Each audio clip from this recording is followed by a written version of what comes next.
Olá, seja bem-vindo ao curso de Eletricista Instalador Predial de Baixa Tensão. Eu sou Eliseu Faria, sou seu instrutor. Nesta videoaula irei falar sobre eletrostática. A eletricidade é uma forma de energia associada aos fenômenos causados por cargas elétricas, esteja ela em movimento, eletrodinâmica, ou em repouso, eletrostática. Toda a matéria é constituída por moléculas, que por sua vez é formada por átomos. Os átomos são formados por um núcleo, onde se encontram os prótons e os nêutrons, e por uma eletrosfera constituída de órbitas, onde giram os elétrons. A diferença básica entre estes três elementos que formam o átomo está em suas cargas elétricas.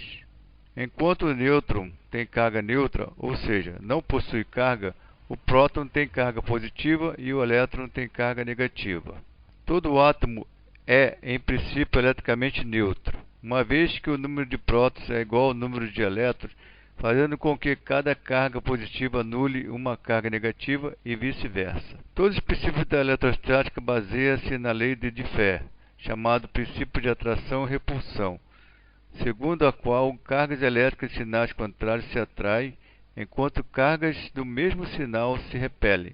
A intensidade, ou módulo de uma carga elétrica representada por Q, é medida em uma unidade chamada Coulomb.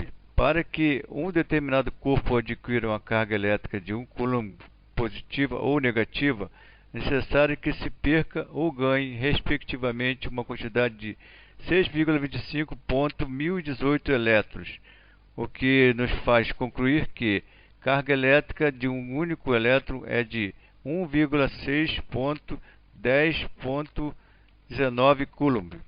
No átomo, os prótons presentes no núcleo tendem a atrair os elétrons em direção ao núcleo, por possuírem cargas elétricas opostas. Porém, como os elétrons giram em órbitas circulares em torno do núcleo, existe também uma força centrífuga que tende a afastá-los do núcleo. O que ocorre, no entanto, é um equilíbrio constante entre a força de atração e a força centrífuga. Este equilíbrio é o que mantém o elétron em sua órbita, conforme mostra a figura abaixo.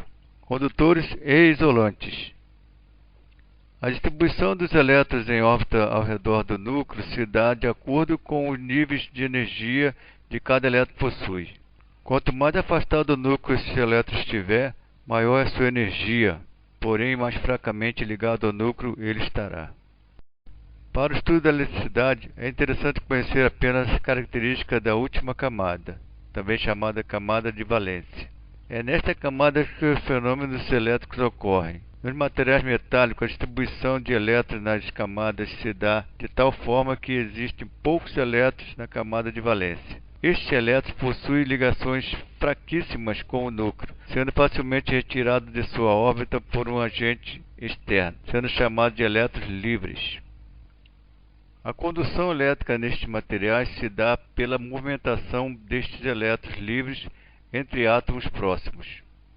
Em outros materiais, a camada de valência pode estar quase completa.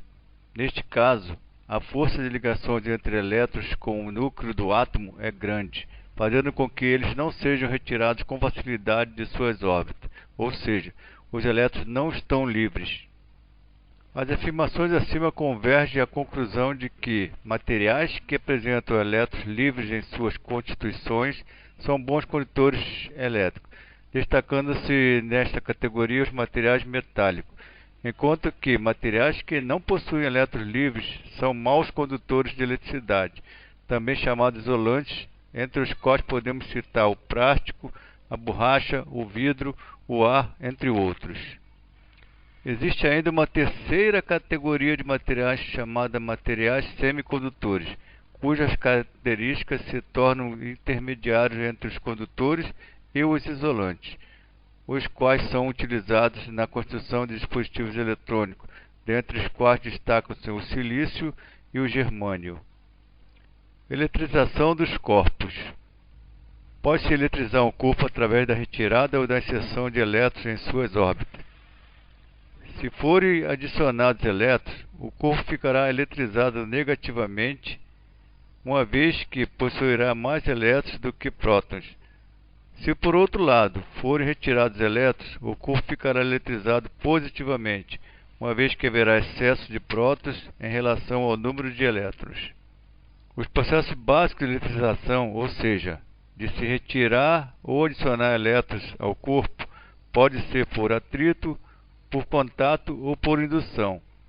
Atritando dois materiais isolantes diferentes, o calor gerado pode ser suficiente para liberar alguns elétrons, passando estes alguns elétrons para o outro corpo.